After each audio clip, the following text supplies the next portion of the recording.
네, 준홍이 발표 잘 들었습니다. 그러면 Q&A 세션으로 넘어가겠습니다. 네, 알겠습니다. 제가 지금 이제 스크린 화면이 그렇게 썩 웹 카메라가 그렇게 썩 좋은 성능은 아니어서 배경을 따로 통일하지는 못했는데, 아무튼 질문 답변 시작하도록 할게요. 지금 시작하는 개발자에게 해주실 어드바이스 또는 팁이 있을까요? 배우길 추천하는 코딩 언어가 있을까요? 라고 이제 질문을 올려주셨는데, 저는 이게 정말 필요한 질문이고 제가 제일 많이 받는 질문이기도 합니다. 사실 블로그를 운영하면서 이런 질문을 해주시는 분들이 굉장히 많아요. 그래서 저는 제가 일단 겪어본 언어 안에서만 일단 말씀을 드릴 수 있을 것 같은데, 그렇게 많은 언어를 접해보지는 못했는데 저는 지금 파이썬을 주로 선택을 하고 있는데, 근데 제가 느끼기에는 어떤 언어를 본인이 선택함에 있어서 그 이유가 더 중요하지, 뭐 일반적인 언어를 배우라고 말씀드리기에는 좀 저는 아직 그 정도 레벨은 아니라고 생각을 하긴 해요. 근데 제가 이제 파이썬을 선택한 이제 이유에 대해서는 말씀을 드릴 수 있는데, 어 일단은 머신러닝을 제가 지금 주로 하고 있다 보니까 일단 파이썬 패키지가 일단 머신러닝으로 풍부한 게 사실이니까 일단 그거를 제일 쉽게 할 수밖에 없고요. 저에게는 이제 파이썬이 제일 제 자신을 표현하기 가장 좋은 언어라고 생각을 해요. 그래서 사실 제 생각을 제일 쉽게 표현할 수 있는 언어가 제일 본인에게 맞는 언어라고 생각을 하는 편이라서, 일단은 파이썬에 대한 제 선호만 이제 밝힐 수 있을 것 같고, 일단 먼저 언어를 하나를 습득을 하시게 되면 그다음 언어를 배울 때에는 원래 배웠던 언어에서 다음 언어로 넘어가는 데는 본인이 원래 알고 있었던 지식을 트랜스퍼하는 과정이라서 조금 그렇게 생각을 하고 있습니다. 뭐 특별히 또 다른 팁이라고 말씀을 드린다고 한다면, 뭐 현재 시장에서 어떤 언어를 제일 주로 찾고 있는지를 한번 찾아볼 수는 있을 거라고 생각은 하는데, 네, 그렇게 생각을 합니다. 아마 한번 그런 조사도 아마 충분히 생각을 하시는 데 도움이 될 거라고 생각을 합니다. 그리고 다음 질문으로 넘어가서, 최근 일부 데이터 관련 잡포스팅을 보면 ML 역량에 대해서도 요구하는 부분들이 종종 보이는 것 같습니다. 일하시면서 느끼는 ML 엔지니어와 데이터 사이언티스트 간 가장 큰 차이는 뭘까요? 네, 이 질문도 역시 되게 저는 제가 실제로 느끼는, 저도 이제 조금 궁금할 때가 있어요. 그러니까 잡포스팅을 보면 되게 ML 엔지니어와 데이터 사이언티스트 간의 구분이 조금 잘 안 보이는 것 같은 잡포스팅이 보일 때가 있단 말이죠. 그래서 이게 구분을 딱 할 수 있는 영역인가, 그게 조금 애매한 부분이긴 합니다. 그래서 근데 제가 느끼기로는 좀 ML 엔지니어한테는 조금 더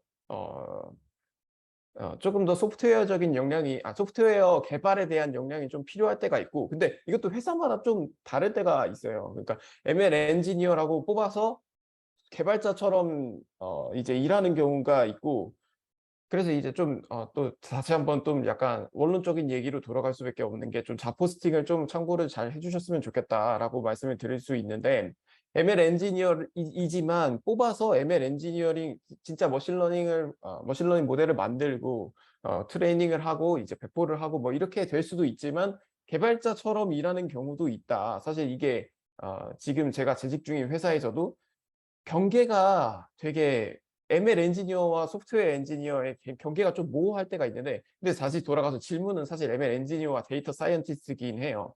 근데 데이터 사이언티스트는 제가 지금 재직하고 있는 회사에서 제일 느끼는 차이점은, 데이터 사이언티스트는 정말 모델을 만듭니다. 네, 딥러닝 모델을 만들고 머신러닝 모델을 만들고 거기에 더 리소스나 자기의 시간을 더 많이 쓰고, ML 엔지니어는 보면 소프트웨어 엔지니어링 쪽 사이드에 많이 신경을 쓰고, ML 인프라, 그러니까 모델을 완성시키는 건 데이터 사이언티스트가 하고, 그걸 전달받아서 이제 배포단으로 올리는 게 ML 엔지니어가 하는 일. 이처럼 저는 지금 제가 다니는 제가 재직 중인 회사에서는 그렇게 느껴집니다. 네, 그렇게 어 보이고 다시 한번 강조를 드리자면 잡 포스팅에 있는 잡 디스크립션을 꼭 한번 확인해 주십사라고 먼저 말씀을 드리고 싶고요. 그래서 이제 다음 질문으로 넘어가면 인터뷰는 어떻게 준비하셨나요? 라고 질문을 주셨는데 이 질문도 아주 좋은 질문인데 제 생각에는 이 질문은 아마 제가 지금 이제 재직 중인 회사에 대해서 여쭤보시는 것 같아요. 그러니까 제가 지금 재직 중인 영국 회사에 대해서 어 말씀을 해 주시는 것 같아요, 영국 회사에 대해서. 그래서 인터뷰 준비 같은 경우는 제 경우에는 일단 영국 회사도 한번 말씀을 드리고 제가 한국 경험도 슬라이드에서 말씀을 드렸으니 조금씩만 다뤄서 진행해 보도록 하겠습니다. 영국 회사 같은 경우에는 이제 인터뷰를 준비할 때 일단 리크루터를 조금 잘 일단 리크루터와 일단 리크루터한테 기대치가 이 인터뷰에서 도대체 너희가 바라는 거가 도대체 무엇인지를 일단 먼저 확인을 해 주시는 게 저는 중요하다고 생각을 해요. 그래서 리크루터가 테크니컬 인터뷰 뭐 어떤 테크니컬 인터뷰라고 하면 뭐 어떤 예를 들면 어떤 질문이 나올 수 있는지 뭐 이렇게 물어볼 수도 있었고 뭐 그렇게 물어보기도 했었고 이게 인터뷰가 이제 보는 회사마다 조금씩 다르다고 할 수 있는데 제가 준비했을 때 제가 영국 회사를 준비했을 때는 이제 일반적인 이제 코딩 테스트를 일단 먼저 준비를 했고 근데 사실 그 일반적인 코딩 테스트가 면접 과정에서 다 유용하게 쓰였어요. 그래서 영국 회사에서 지원을 했을 때는 그렇게 됐었고 한국 회사에서는 조금 제너럴 테크 관련된 질문을 받아가지고 일반적으로 이제 저희가 인터뷰를 준비할 때 조금 익히 보는 이제 되돌아가서 가서 보는 이제 데이터 스트럭처나 알고리즘이나 뭐 그런 것들을 다시 리캡하는 그런 시간을 좀 가져는 식으로 이제 인터뷰를 준비를 했었어요. 근데 이제 또 이제 타겟하는 회사가 어디냐 그리고 리크루터에게 이제 어떤 관계가 이제 리크루터에게 얼마나 물어볼 수 있느냐에 따라서 이제 조금 달라지게 될 것 같습니다. 네, 그렇게 답변을 드릴 수 있을 것 같고요. 그리고 이제 또 이제 영어로 일하는 환경에 적응하는데 얼마나 걸렸나요? 라고 이제 질문을 주셨는데 영어로 일하는 환경 제가 솔직히 말씀을 드리면 영어 때문에 면접 과정에서 떨어진 적도 있었어요. 근데 영어로 일하는 환경에 적응하는 데는 좀 회사 바이 회사라고 조금 너무 계속 케이스 바이 케이스라고 말씀을 드리는 것 같아서 좀 죄송한데 적어도 제가 다니는 직장에서는 그렇게 영어 실력에 대해서 제 영어 실력에 대해서 문제를 삼지는 않고 있거든요, 현재까지는. 근데 제 경우에는 뭐 미국에서 살다 오거나 뭐 영국에서 살았다거나 뭐 해외에서 뭘 교육을 받았거나 뭐 그런 건 없고 저는 순수 한국에서 나고 자라서 뭐 체코로 교환학생을 한번 갔었던 환경이거든요. 그래서 이제 그것만 있었는데 그 상황에서 영어로 일하는데 한 3개월 정도 지나서 조금 적응이 된 것 같았고 근데 그치만 지금도 사실 영어 사전을 찾아볼 때가 있는 게 사실이고 솔직히 말하면 매니저가 혼잣말을 할 때는 조금 저게 혼잣말이었는지를 일단 인지해야 되는 시간이 조금 걸릴 때가 조금 있습니다. 그래서 사실 조금 조금 케이스 바이 케이스 조금 그랬지만 저는 한 3개월 정도 걸렸던 것 같다로 말씀을 드릴 수 있을 것 같고요. 프론트엔드, 백엔드, 풀스택에 대해서는 어떻게 생각하세요? 지금 시작하는 개발자라면 이걸로 시작하는 걸 추천하는 게 있다면 궁금합니다. 라고 이제 질문을 주셨는데요. 이 부분에 대한 질문도 제가 되게 조금 제가 완벽한 답변을 드리기에는 조금 제 경험이 부족하다고 저도 느껴요. 제가 보기에는 프론트엔드는 제가 그렇게 많이 하진 않은 상태에서 이제 답변을 드려야 되는데 아 글쎄 조금 굉장히 좀 어려운 질문인데 지금 시작하는 개발자라면 이걸로 시작하는 게 좋겠다.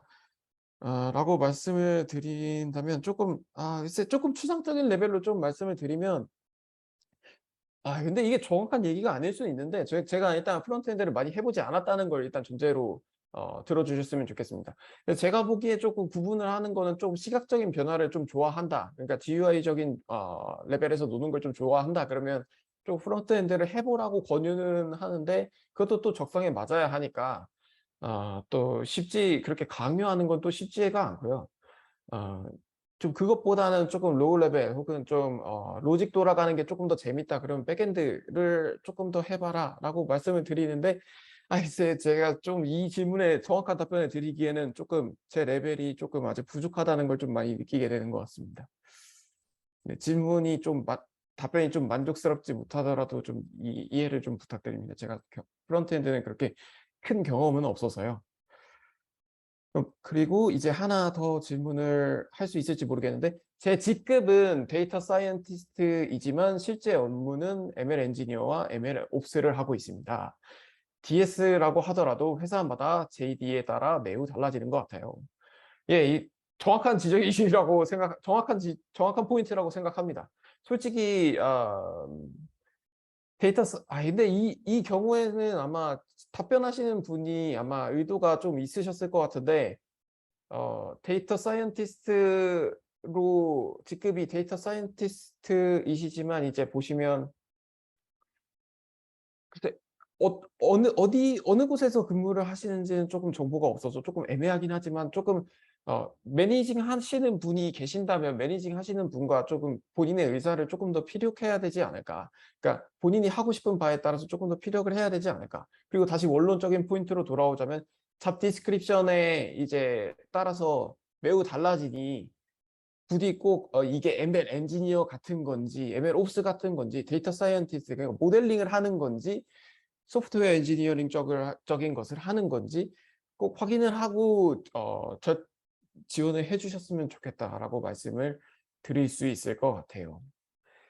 네. 그렇게 말씀을 드릴 수 있을 것 같고요. 네네. 질문 여기까지 하시면 될 것 같습니다. 예. 알겠습니다. 네. 조금 더 고맙습니다. 질문이 남긴 했는데 이 질문은 그 UKD 단톡방에 조금 더 답변을 달아 드리도록 하겠습니다. 감사합니다. 네.